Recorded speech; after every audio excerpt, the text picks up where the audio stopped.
Remember, when disaster strikes, the time for preparation has passed.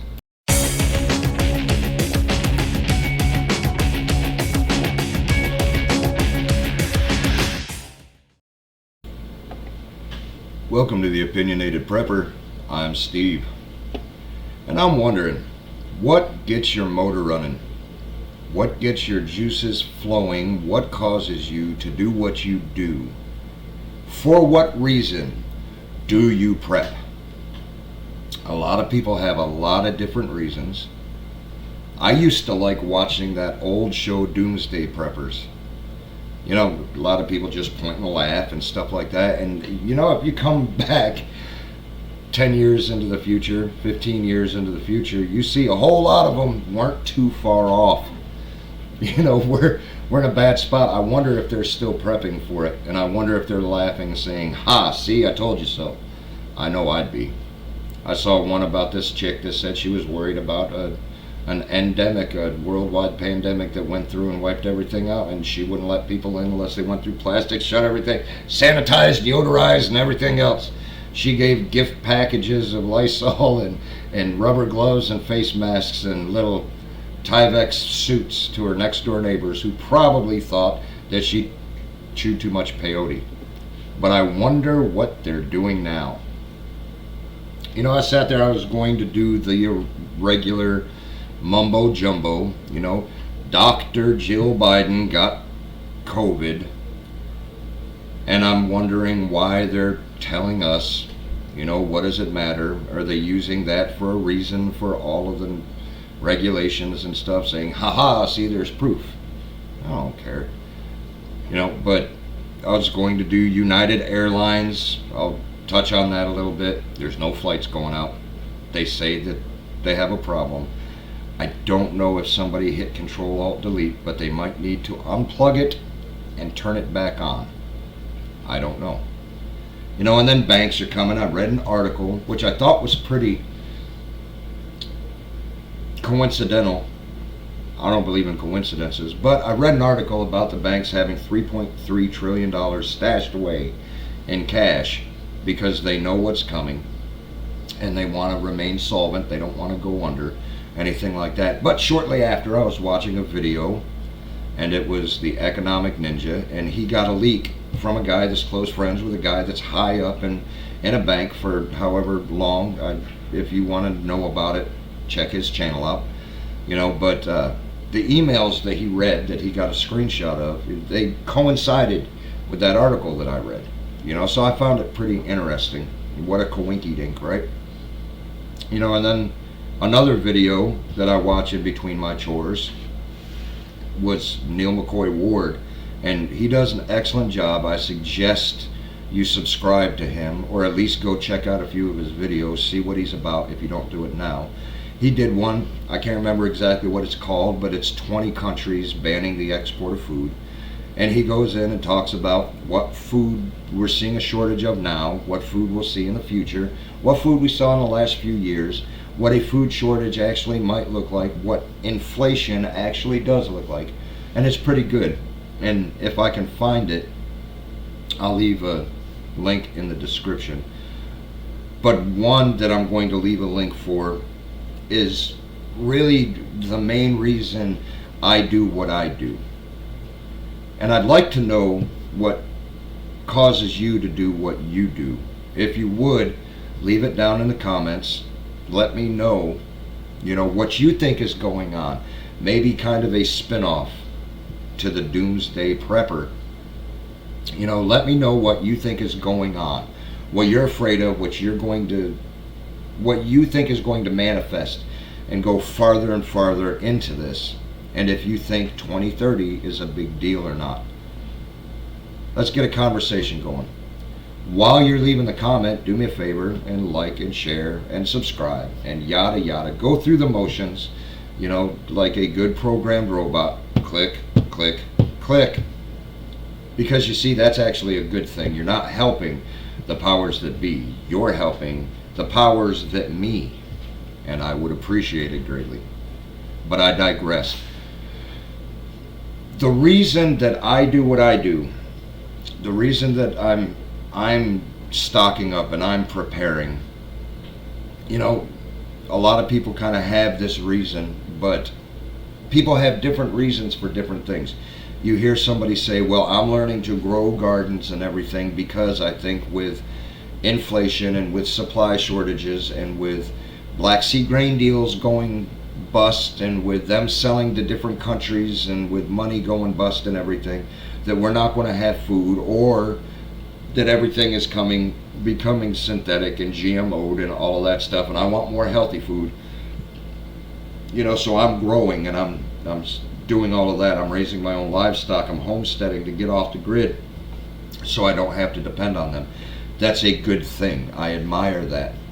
You know, I commend that.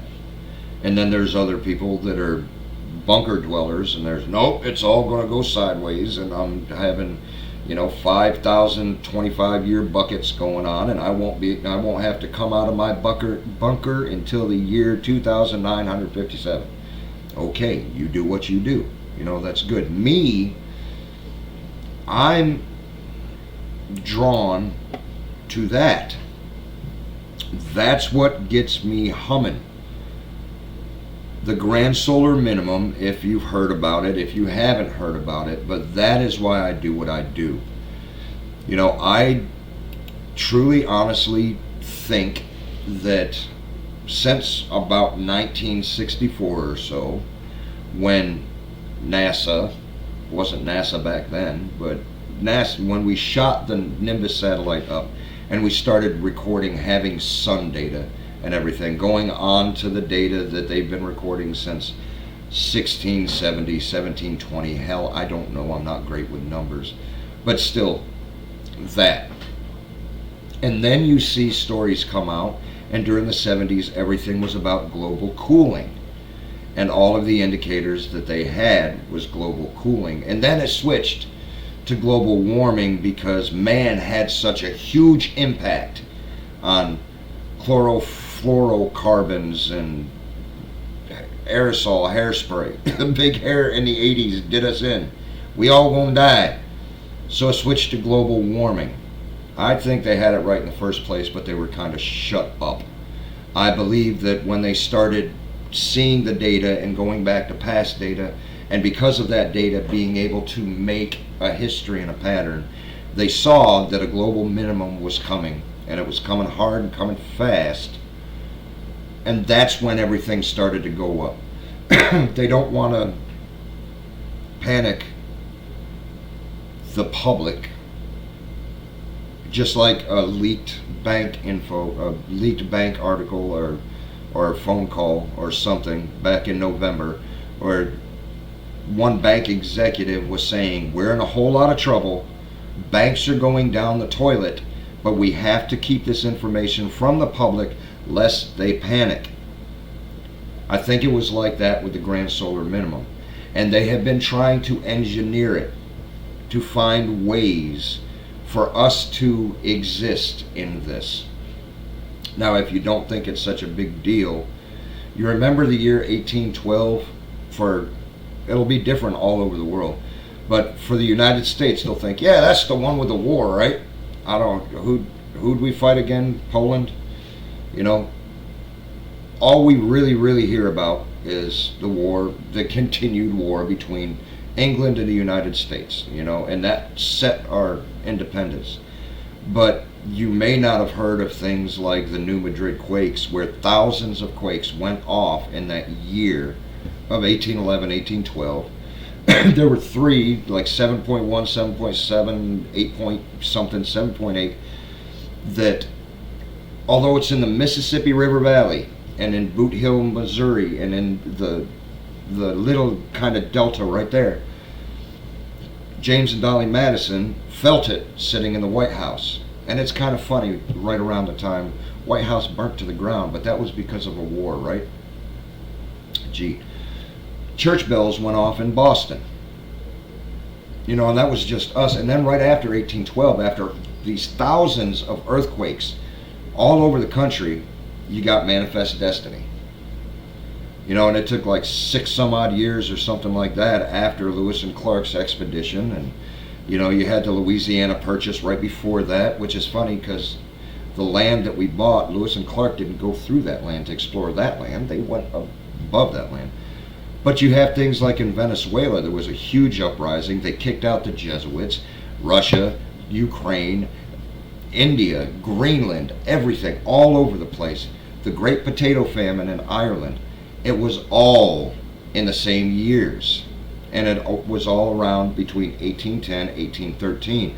And if you look back on here, go to the area, about 1812 or so, we were right in the Dalton Minimum, which was the last real one that we had that was pretty deep. And if you look at the modern minimum that we're going into right now, you see that it's contesting for being just about as deep as it was in the 1800s. And that changed the landscape of everything. You know, I do honestly, truly believe that if you look up ADAPT 2030, I'll leave the link in the description, or I'll put it up here right about now, or up here right about now, sometime around here. It may pop up now. But regardless, he does a lot better job. I don't do it justice. If you look up Valentina Zarkov, she does great. Look up Suspicious Observer. If you want something to make you go get your brown pants, you know, he's a little more doomsday than I really care to look at, because I don't want a panic attack. You know, if you listen really with him within the next couple of decades, there's no reason to prepare, because it's all hopeless. But he still does a really good job. And these three people, they all point at 2028, 2030. Does that date mean anything to you?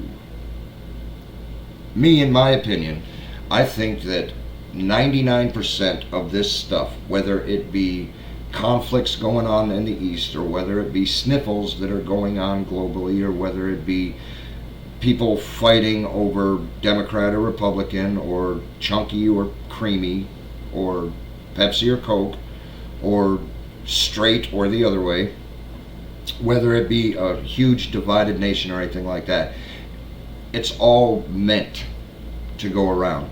I think during this modern minimum, or the Eddy minimum, I think some people are calling it, we're not going to be able to grow. There's not going to be anything to hunt. Livestock will not have anything to eat. I see that as more than a possibility, more of it being plausible.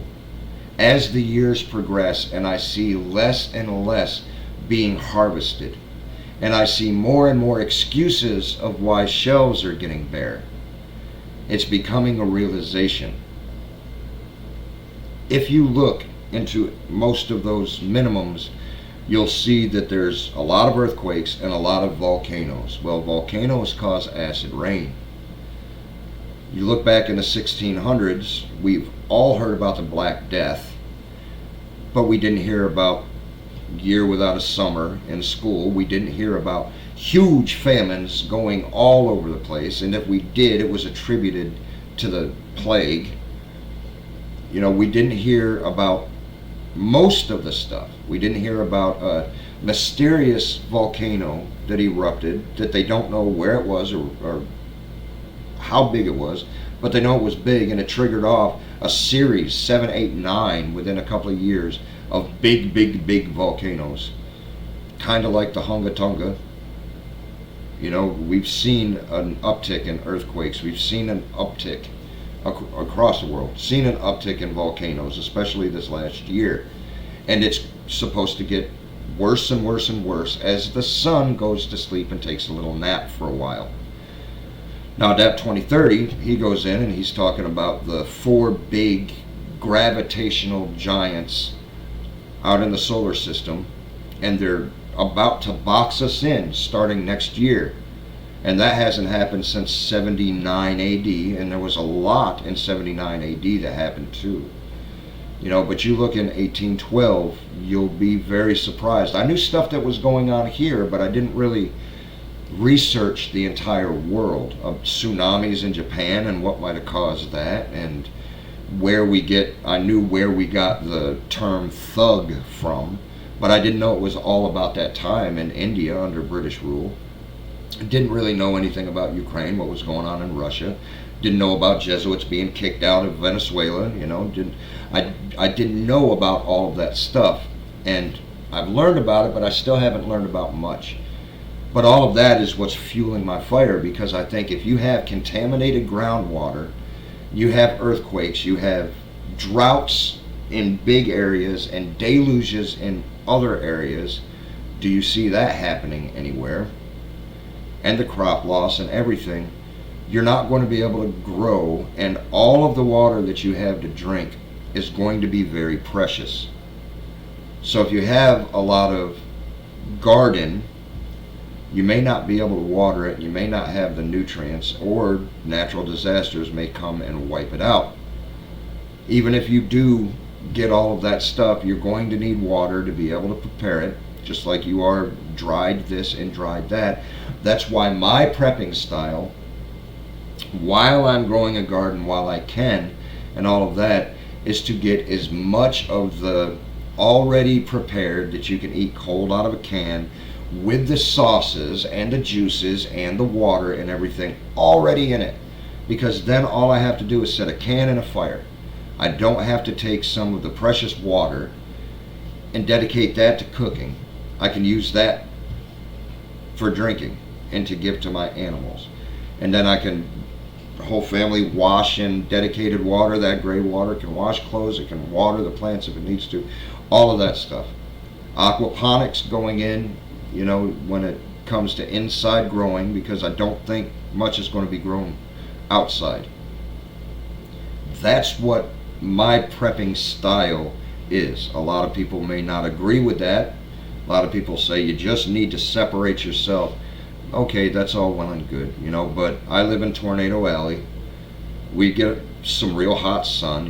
Anything can make your crops not grow. Droughts can make water hard to find. I'm not going to rely on something that a rainstorm can destroy. I also need other things. I'll use gardening to supplement, and if it's a good harvest, I don't need to buy as much. But I'm still going to be buying up all of the SpaghettiOs I possibly can, hoping for a good crop. But what do you do? What is your style? What's your kinks that people think are just kind of weird when it comes to prepping? What are you worried about? I'd really like to know. That's having discourse. That's how the world works, and that's how we learn. And I like to hear stories. So if you don't mind, do all the little robotic clickety, push a button here, push a button there. But leave me a quick comment and let me know what your style is and what you think is finally going to take us out. As a nation, or as a people, or as a community, what do you think all of this is leading up to? Again, I'll try and find that link to the video that I'm talking about. He's got a lot of videos, so I'm not sure if I'm going to be able to find it. But if you have a little bit of time and you feel like having a pretty scary, read before you go to bed, dreaming of sugar plums dancing in your head, check up Valentina Zarkov. Look up Suspicious Observer. Especially look up Adapt 2030. You'll find it interesting. And even though you may know everything you possibly can about the grand solar minimum coming, you can learn a little bit more. It's good to know, and knowing's half the battle. But God willing, we'll see you tomorrow.